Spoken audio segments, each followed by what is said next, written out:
be a dragon.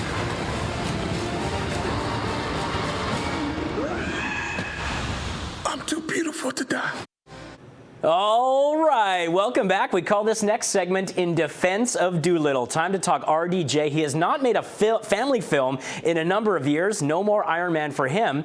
He stars as Dr. Dolittle. His one superpower, he can talk to the animals, based on the 1920s series of children's novels. Made famous by Rex Harrison in 1967. Eddie Murphy tackled the role in the late 90s. This is more of that 19th century setting, kind of old school. And you know what? I dug this movie. I thought it was delightful. Now, it has been plagued by bad press. There were some production problems, some reshoots, some question about whether all of Robert Downey Jr.'s lines were dubbed in post-production. He does a strange Welsh accent in the movie. I don't know why, but it actually worked for me. $175 million budget on this one. They're not going to make this money back, but it's got a lot of celebrity voices, highlighted by Emma Thompson, Rami Malek, John Cena.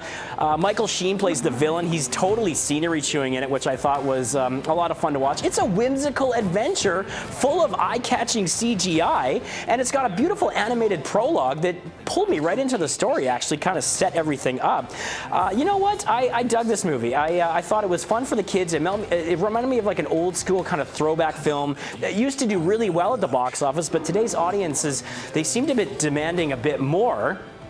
But for me, it totally worked. It's a nice, brisk hour, 40 minutes, so the parents won't be checking their watch. And I mean, look at it. It's dazzling. So he has to go on this voyage with all of his animal friends, and there are a lot of dad jokes, and I will totally admit that fatherhood has softened me on these kind of movies, but it's also got a dragon too. So it's pretty delightful, or delightful as I like to say, full of dazzling effects and lots of charm. Sure, the plot is very basic, and some of the jokes don't always hit the mark, shall we say. And it's not going to do well at the box office, unfortunately, unless there's some miracle over the weekend. This is probably going to be a bomb, which is interesting because Universal now, with Cats, has two back-to-back bombs. It's a good thing they have 1917 in theaters right now, which is getting a lot of prestige acclaim for things like that. So there you have it. It's not amazing, but it by no means deserves to be a box office bomb.